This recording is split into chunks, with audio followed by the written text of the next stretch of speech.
हमारी संस्कृति, हमारे संस्कार सदा रहें हमारे साथ। सब्सक्राइब करें तिलक। भगवान राम की जन्मस्थली अयोध्या में सहस्त्र चंडी और दिव्य रुद्र होम महायज्ञ का आयोजन किया जा रहा है। आइए इस महायज्ञ का हिस्सा बने। वन में अधिक दूर तक मत जाना। दूर तो जाना ही पड़ेगा। क्यों? क्योंकि आश्रम के आसपास किसी पेड़ में सूखी लकड़ियां ही नहीं बची और गुरुदेव का आदेश है कि पेड़ों से हरी टहनियां कभी नहीं काटना। वर्षा का ध्यान रखना और सांझ से पहले ही लौट आना। लो, ये चने अपने साथ ले जाओ। देखो, मैं आधे आधे तुम दोनों के पल्लू में बांध देती हूँ। भूख लगने पर इन्हें खा लेना। मेरा पल्लू तो फटा हुआ है। ये सारे आप इसी के पल्लू में बांध दीजिए, मैं इससे आधे ले लूंगा। अच्छी बात है। अरे, ये कटकट की आवाज कैसी आ रही है? कुछ खा रहे हो क्या? नहीं, ये तो सर्दी के मारे मेरे दांत कटकटा रहे हैं। अच्छा, बहुत सर्दी लग रही है क्या? हाँ, सारा शरीर भीग गया है। ओह, मुझे भी बहुत सर्दी लग रही है। सुना है कुछ खाने से शरीर में गर्मी आ जाती है। तो लाओ वो चने जो गुरु माता ने दिए थे, दोनों बांट के खा लेते हैं। चने? चने कहाँ हैं? तुम्हारे पल्लू में बांधे थे ना? मेरे पल्लू में? वो तो पेड़ पर चढ़ते समय डालियों की रगड़ से गीले पल्लू की गांठ खुल गई थी, जिससे सारे चने नीचे कीचड़ में गिर गए।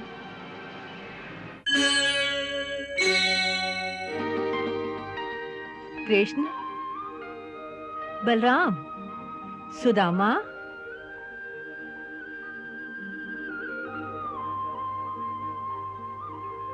प्रणाम गुरु माता। दीर्घायु भवन्तु। आज वन से लकड़ियां लाने की बारी तुम लोगों की है। सो तनिक जल्दी चले जाओ। आकाश में बादल छाए हुए हैं, कहीं वर्षा ना आ जाए। परंतु पहले मुझे आपकी रसोई में पानी के 5 घड़े रखने हैं। इसके लिए मैं किसी और को कह दूंगी। अभी तुम लोग चले जाओ ताकि वर्षा आने से पहले तुम लोग लौट आओ। गुरु माता, आज पानी भरने के लिए हम दाऊ भैया को यहाँ छोड़ जाते हैं। लकड़ियां हम और सुदामा ही ले आएंगे। अच्छी बात है, किंतु वन में अधिक दूर तक मत जाना। दूर तो जाना ही पड़ेगा। क्यों? क्योंकि आश्रम के आसपास किसी पेड़ में सूखी लकड़ियां ही नहीं बची और गुरुदेव का आदेश है कि पेड़ों से हरी टहनियां कभी नहीं काटना। केवल सूखी टहनियां ही काटना, या फिर जो सूखकर स्वयं गिर गए हों उन्हें इकट्ठा करना। परंतु फिर भी वर्षा का ध्यान रखना और सांझ से पहले ही लौट आना। लो, ये चने अपने साथ ले जाओ। देखो, मैं आधे आधे तुम दोनों के पल्लू में बांध देती हूँ। भूख लगने पर इन्हें खा लेना। गुरु माता, मेरा पल्लू तो फटा हुआ है। ये सारे आप इसी के पल्लू में बांध दीजिए, मैं इससे आधे ले लूंगा। अच्छी बात है, अच्छी बात है। लो,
कोई शेर है। अरे अरे अरे अरे, तो क्या हुआ? डरते क्यों हो? पूछते हो डरते क्यों हो? वो हमें खा जाएगा। अरे वाह, मेरे होते कैसे खा जाएगा? तुम कोई शेर बब्बर हो जो तुमसे डर जाएगा। ये भी ठीक है। फिर तो एक ही उपाय है बचने का। क्या? किसी पेड़ पर चढ़ जाते हैं। सुना है कि शेर पेड़ पर नहीं चढ़ सकता। हाँ, ये ठीक है। अरे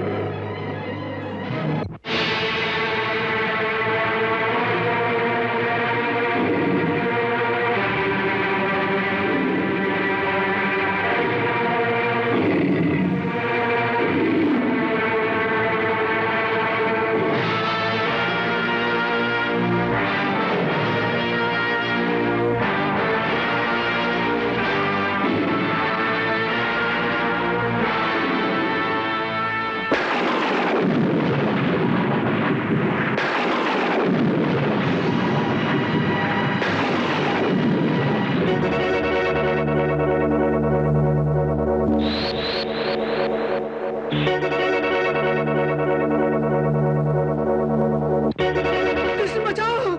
अब क्या हुआ? वो देखो, सामने डाली पर नाग बैठा है। तो क्या हुआ? उस बेचारे को भी तो बरखा से बचने का कोई स्थान चाहिए। इसे बेचारा कहते हो? ये विशाला नाग है। काट लिया तो प्राणों की छुट्टी। अरे वाह, कृष्ण के होते नाग तुम्हें कैसे काट सकता है?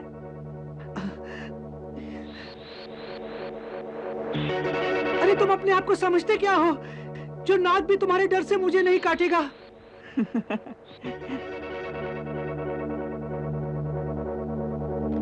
अच्छा अच्छा, तुम घबराओ मत, मैं उसे हटा देता हूं।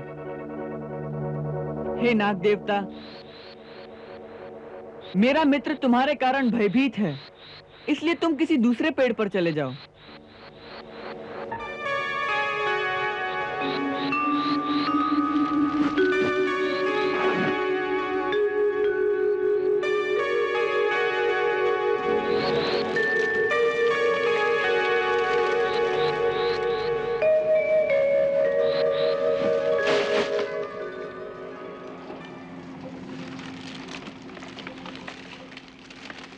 तुम कैसे हो?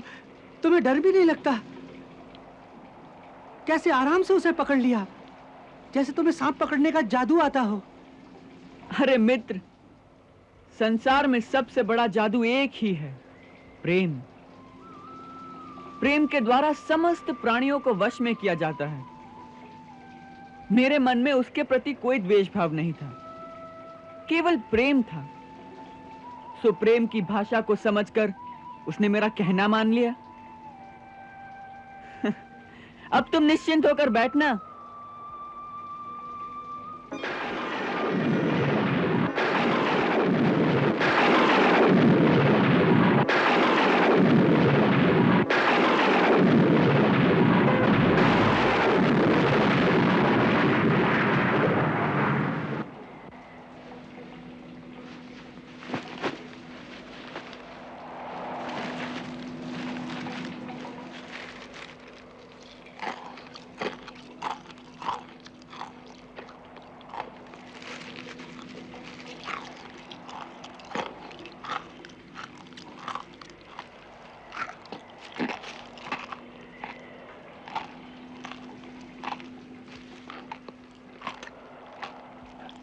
अरे, ये कटकट की आवाज कैसी आ रही है? कुछ खा रहे हो क्या? नहीं, ये तो सर्दी के मारे मेरे दांत कटकटा रहे हैं। अच्छा, बहुत सर्दी लग रही है क्या? हाँ, सारा शरीर भीग गया है। ओह, मुझे भी बहुत सर्दी लग रही है। सुना है कुछ खाने से शरीर में गर्मी आ जाती है। तो लाओ वो चने जो गुरु माता ने दिए थे, दोनों बांट के खा लेते हैं। चने? चने कहाँ हैं? तुम्हारे पल्लू में बांधे थे ना? मेरे पल्लू में? वो तो पेड़ पर चढ़ते समय डालियों की रगड़ से गीले पल्लू की गांठ खुल गई थी, जिससे सारे चने नीचे कीचड़ में गिर गए।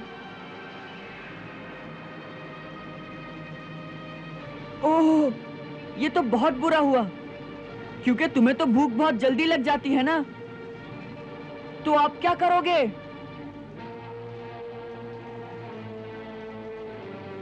क्या करूंगा? आज तो ब्राह्मण भूखा ही रहेगा। अरे वाह, कृष्ण के होते उसका मित्र भूखा कैसे रह जाएगा? तो कृष्ण क्या कर लेगा? इस पेड़ पर तो कोई फल भी नहीं है।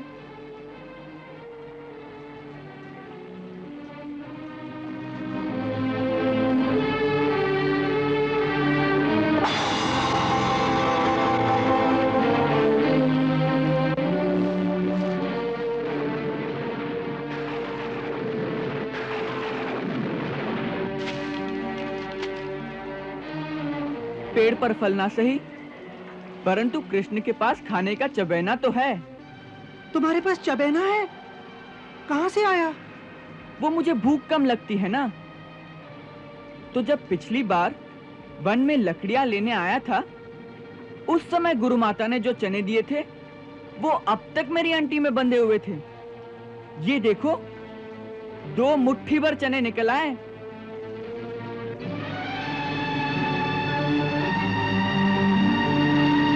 ले लो, अब जल्दी से खा लो।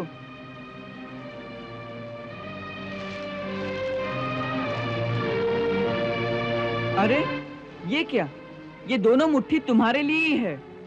नहीं, ये मैं नहीं ले सकता। तुम क्या खाओगे? मैंने कहा ना, मुझे भूख नहीं लगती। ले लो, ये तुम्हारे लिए ही है। नहीं, नहीं, मैं नहीं ले सकता। देखो, मित्र की दी हुई वस्तु को ठुकराते नहीं। ले लो। नहीं, नहीं, मैं नहीं ले सकता। मगर क्यों नहीं ले सकते? क्योंकि मैं इसका अधिकारी नहीं हूँ।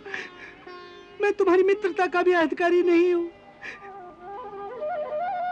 मैंने तुम्हें धोखा दिया है कृष्ण, मैंने तुम्हें धोखा दिया है। गुरु माता के दिए हुए सारे चने तुमसे झूठ बोलकर मैं अकेला ही खा गया हूँ।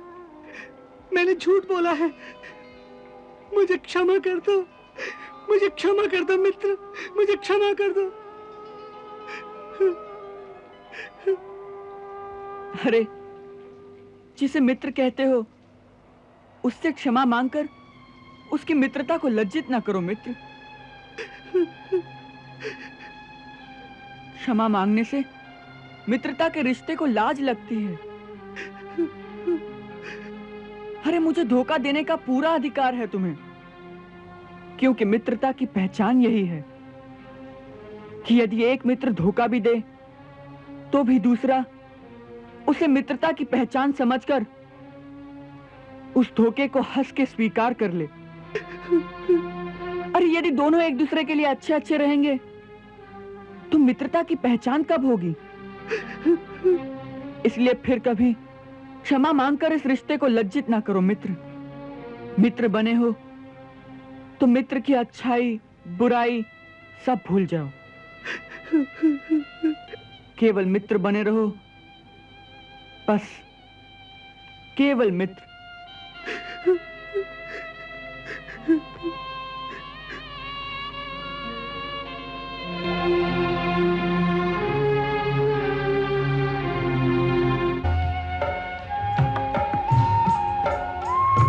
नारायण देवों के देवा, निष्ठा सहित करें गुरु सेवा।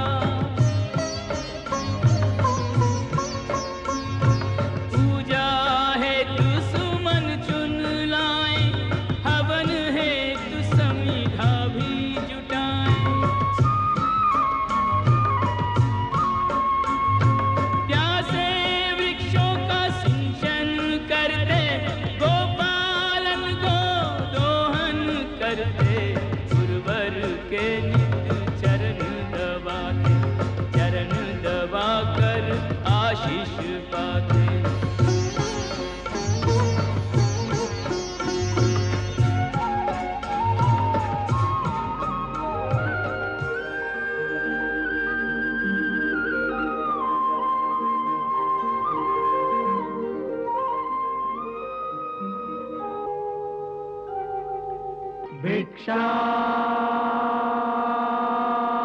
देहि भिक्षाम देहि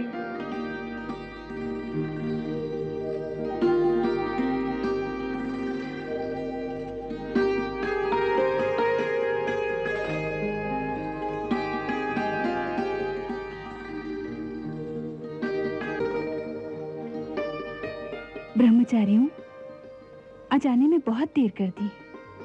माता, आज सारे आश्रम में सफाई करनी थी। बहुत काम था, इसलिए विलंब हो गया। आपको प्रतीक्षा करनी पड़ी, उसके लिए क्षमा करें। अरे भैया, क्षमा कैसी? मैं तो इसलिए प्रतीक्षा कर रही थी कि रोज तुम रूखी सूखी रोटी लेकर जाते हो। आज घर में मालपुए बने थे, तो मैंने सोचा कि तुम जल्दी आ जाओगे तो गरम गरम खाओगे। देखो, मैंने कपड़े से ढककर मालपुए गरम गरम रखे हैं तुम्हारे लिए। मालपुए? आज मालपुए बने हैं? हाँ, आज घर में पूरनमासी की पूजा थी, प्रसाद के लिए मालपुए बनाए थे। लो, ये एक एक तुम तीनों के लिए।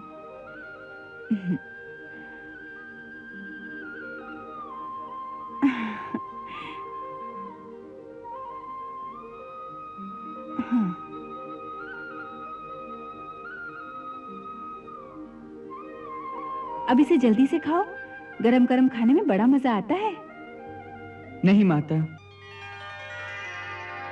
हम यहाँ नहीं खा सकते। क्यों? आश्रम का यही नियम है कि सारी भिक्षा गुरु चरणों में अर्पित कर दी जाए। फिर वो उसमें से जितना दें वही हमें खाना चाहिए। अरे भैया, तुम्हारे गुरुदेव के लिए मैं अलग से देती हूँ ना। लो, ये तुम उनके लिए भी ले जाओ। मैंने और भी रखे थे, सोचा था आज तुम्हें यहाँ पेट भर के खिलाऊंगी। नहीं माता, ये नियम विरुद्ध है। कैसे कठोर नियम है ये तुम्हारे। मैं कभी कभी सोचती हूँ कि अपने घर से इतनी दूर तुम कैसे रह पाती होगे। अपनी अपनी माँ याद आती होगी ना।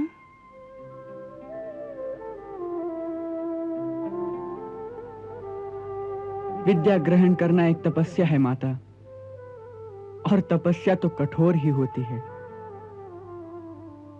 वैसे आप चिंता ना करें, हमारी गुरु माता हमारे खाने पीने का बहुत ध्यान रखती है। अच्छा, प्रणाम। जीते रहो बेटा।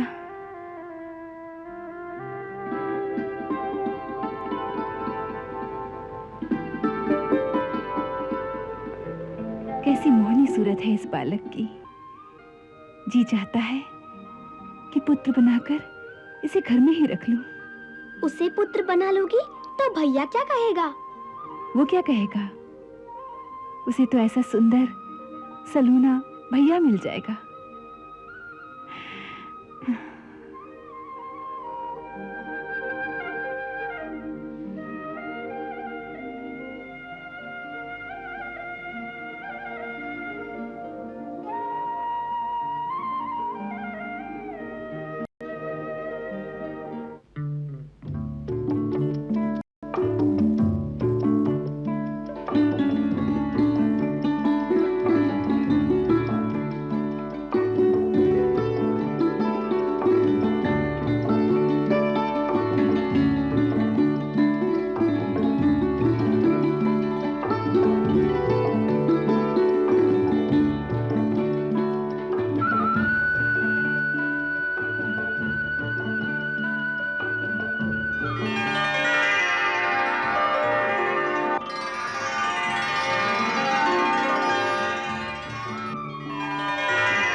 तुम समझते हो मैंने नहीं देखा तुम क्या खा रहे हो?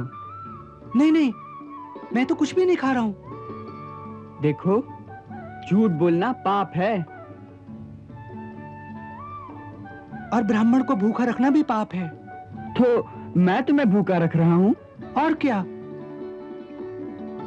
उसने कितनी ममता से कहा कि सामने बैठकर खाना खा लो, पर तुमने आश्रम के सारे नियम बता दिए। नियम तो हैं। गुरुदेव को पता चलेगा तो क्या कहेंगे? गुरुदेव को कैसे पता चलेगा? रोज हम 3 रोटी लेकर जाते हैं, सो आज भी 3 रोटी लेकर जाएंगे। हाँ, यदि तुमने गुरुदेव को ना बता दिया तो।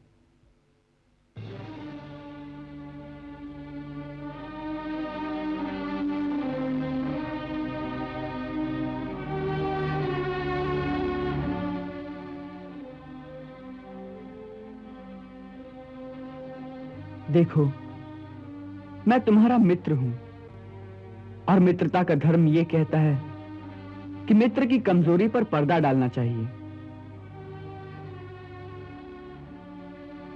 तो तुम नहीं कहोगे? कदापि नहीं। तो मैं सारा पुआ खा लूं?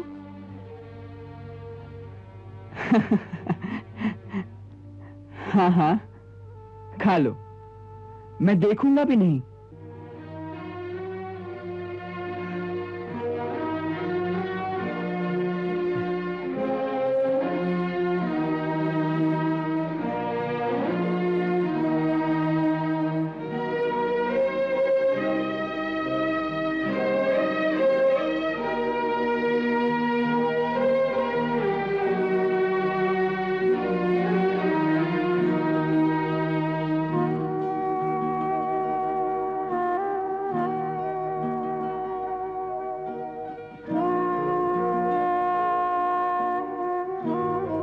ये लो, ये तुम्हारे हिस्से की भिक्षा हो गई।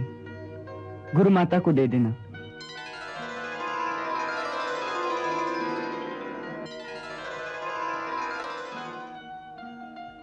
कुछ भी कहो, तुम मित्र बड़े खरे हो।